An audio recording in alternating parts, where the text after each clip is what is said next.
कोहिनूर श्रीमान संजय जैन, श्रीमती ममता जैन परिवार, ग्रेटर कैलाश दिल्ली। सौभाग्य भक्त श्रीमान विजेंद्र जैन, श्रीमती निर्मल जैन परिवार, गुरुग्राम। सौभाग्य भक्त श्री मनीष गोधा, श्रीमती सपना गोधा, गोधा एस्टेट परिवार, इंदौर। सौभाग्य भक्त श्रीमती कुंती देवी जैन, श्री राजीव जैन, श्रीमती मीनाक्षी जैन, कावेरी जैन, उदय जैन, सिविल लाइंस परिवार, दिल्ली। सौभाग्य भक्त Shri Amit Jain, CA, Shrimati Anshul Jain, Anshika Jain, Anuttar Jain, green park परिवार, दिल्ली। आदिनाथ जी के चरण कमल पर बलि बलि जाऊं मन बचिकार, हो करुणा निधि भव दुख मेटो, याते मैं पूजा प्रभु पार। ओम ह्रीं श्री प्रथम श्री आदिनाथ जय नमः। जिनके चरणों में सुधारु विनाशाय नैवेद्य पामती सहा। दीप धूप फल अर्घ सुलेकर, नाचत ताल मृदंग बजाय, श्री आदिनाथ जी के चरण कमल पर बलि बलि जाऊं मन बचिकार।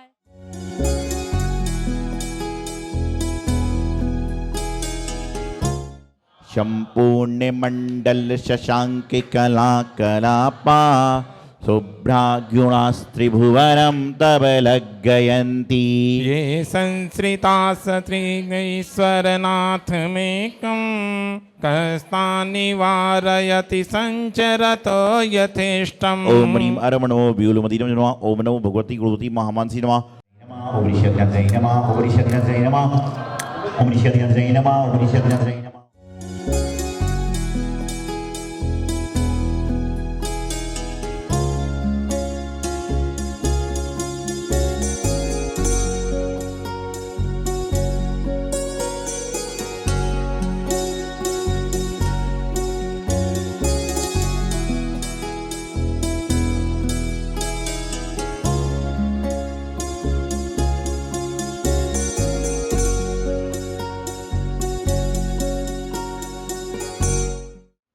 कहते हैं जैसा इनका इंसान का स्वभाव होता है वैसा ही उसका व्यवहार होता है।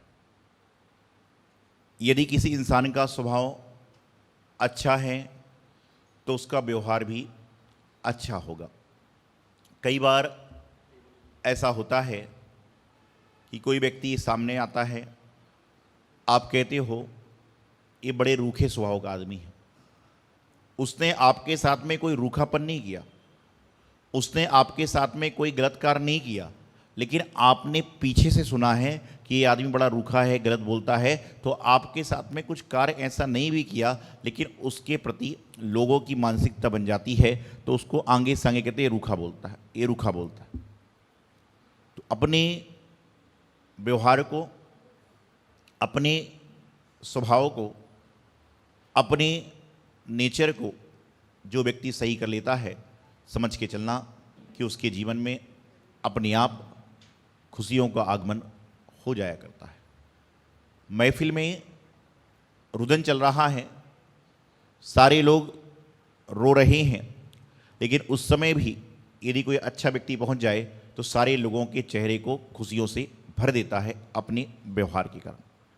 आप विचार करना कि इंसान रोता है तो रोता ज़्यादा कब है? इंसान जब रोता है तो कब रोता है ज़्यादा? जब उसके आस पड़ोस में उसके जानने पहचानने वाले लोग, यदि उसके आस पड़ोस में जानने पहचानने वाले होंगे, हमदर्दी जताने वाले होंगे, तो वह ज़्यादा रुदन करेगा। और उसके आसपास में कोई जानकार नहीं है तो वह थोड़ा देर रुक के अपना कोई चलता करके चला जाएगा। क्यों? क्योंकि जहाँ पर अपनेपन का एहसास होता है वहीं पर इंसान के आंसू निकलते हैं, चाहे वह खुशी के आंसू हो, चाहे दुख के आंसू हो, नहीं तो बस चल रहा है संसार में। तो अपना व्यवहार सही करें, अपने स्वभाव को सही करें।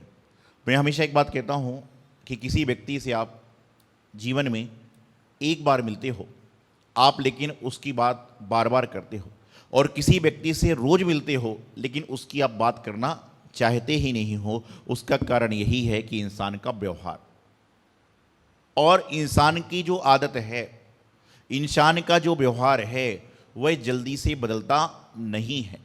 जैसे लोग कहते हैं कि सांप को कितना भी दूध पिलाओ लेकिन वह विष उगलना बंद नहीं करेगा। हो सकता है कि सांप किसी को ना कभी काटे लेकिन लोगों के मन में टेंडेंसी बन चुकी है कि यदि सांप को कैसा भी कुछ करो, इसका काम काटना ही है। घरों में आजकल एक नया प्रचलन चल गया है। बहुत साल पहले जब लोग घर के सामने से गुजरते थे तो घर के बाहर लिखा रहता था, क्या लिखा रहता था? अतिथि देवो भव। क्या लिखा रहता था? ये आप लोग से पुराने पीढ़ी की बात बता रहा हूँ। क्या लिखा रहता था? अतिथि देवो भव। उसके बाद में समय बदला, लोग लिखने लगे शुभ लाभ, लिखता ना शुभ स्वागत या शुभ लाभ।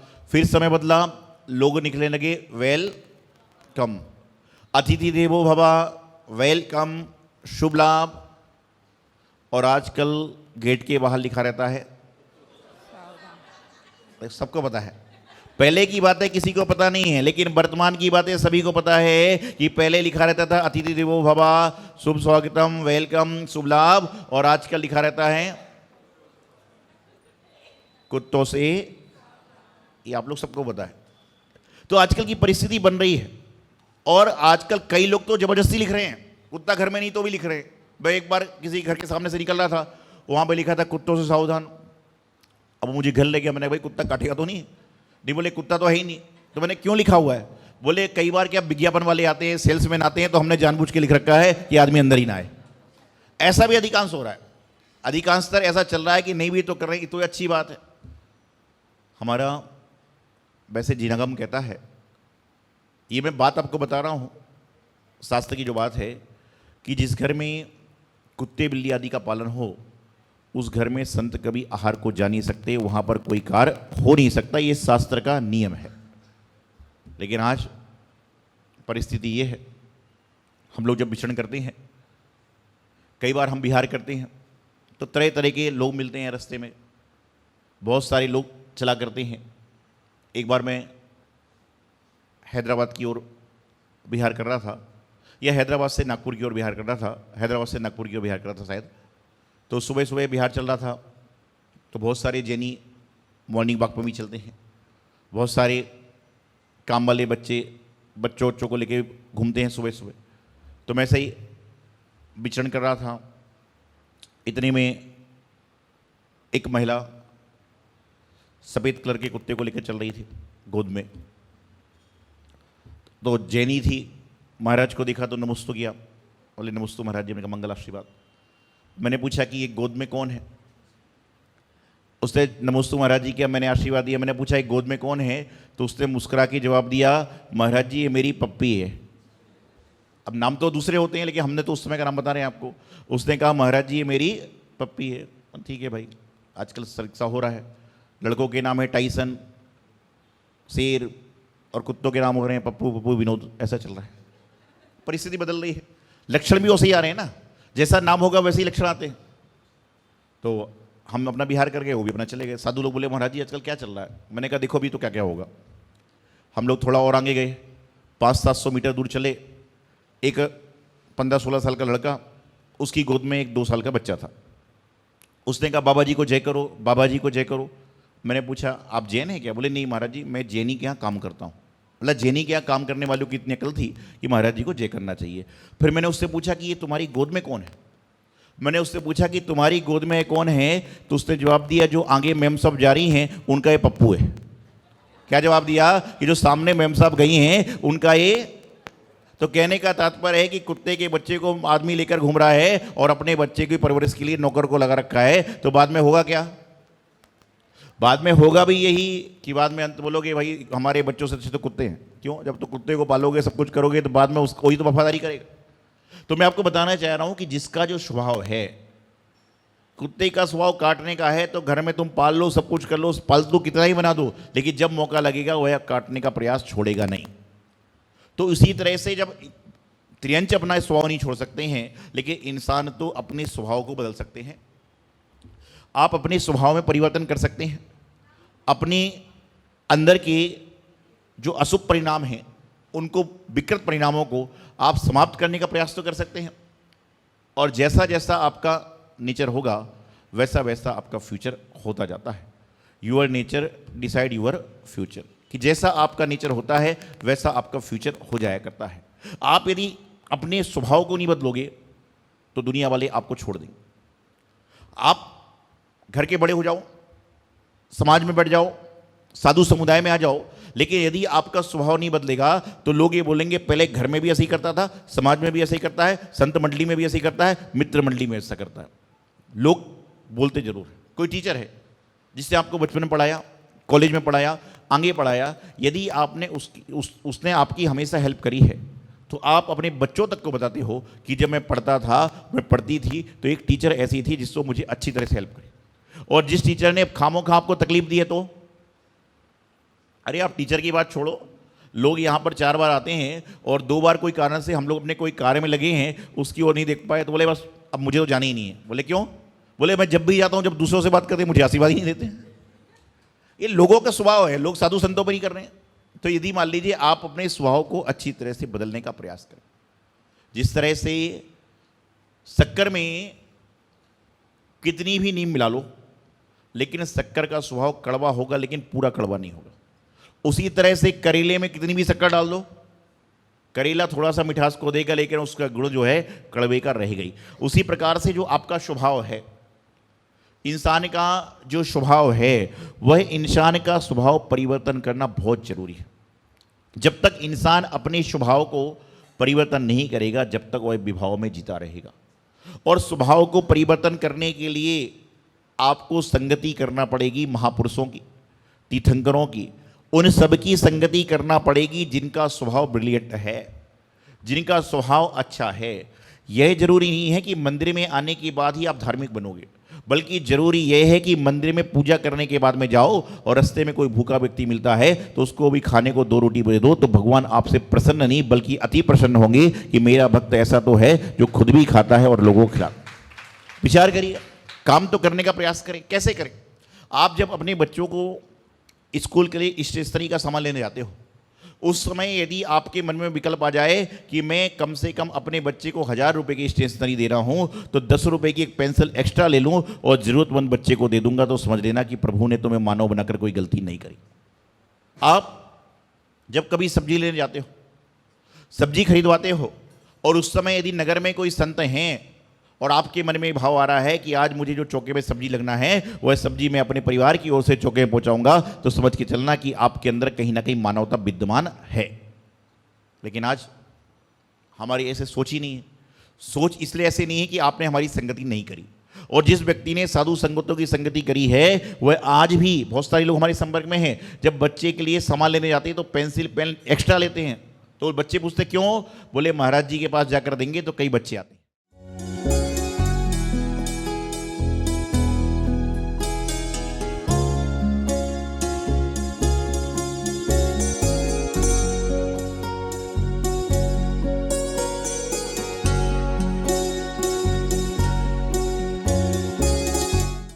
हम लोग आज एकत्रित हुए हैं कर्नाटक में परम पूज्य अवसर समाधिस्थ आचार्य काम कुमार नंदी जी मुनिराज का जो निर्मम हत्या जो टुकड़े टुकड़े करके करी गई है, उसके लिए हम अपना रोष प्रकट करने के लिए डीएम ऑफिस जा रहे हैं।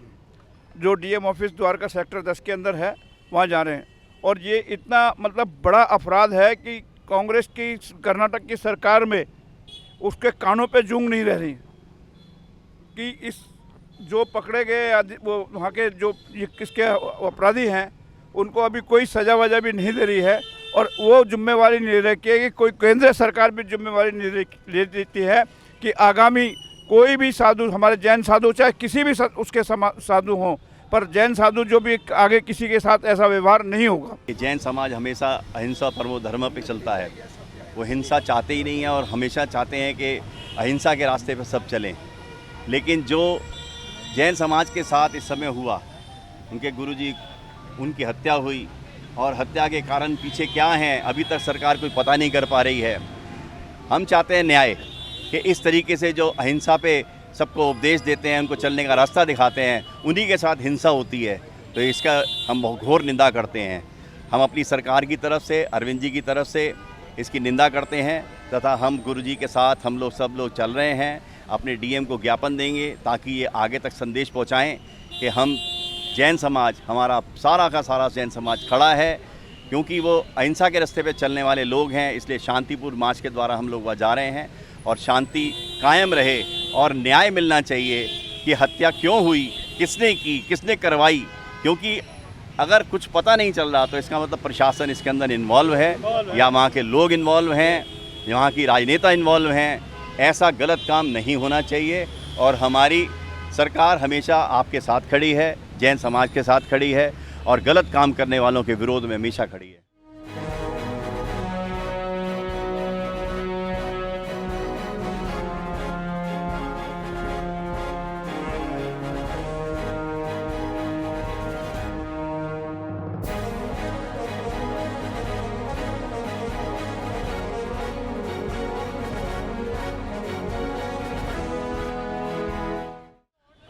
हम जो जैन समाज के संत की जो हत्या हुई है उसके विरोध में हम अपनी एक रैली निकाल रहे हैं, जो डीएम तक, एसडीएम तक हम जाएंगे। राजेश ऋषि जी हमारे साथ हैं, सदैव हमारे साथ रहे हैं, सदैव हमारे साथ रहते हैं। किसी भी कार्य के साथ में वो हमेशा खड़े रहते हैं।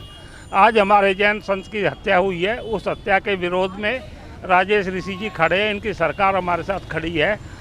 हम उम्मीद करते हैं कि राजेश ऋषि जी, हम इनकी सरकार हमारी बात को कर्नाटक सरकार तक और केंद्रीय सरकार तक जरूर पहुंचाने में हमारा प्रयास करेंगे। जैसा कि आपको विदित है कि आचार्य कुमार नंदी जी मुनिराज, काम कुमार नंदी जी मुनिराज की निर्मम हत्या कर्नाटक में कर दी गई।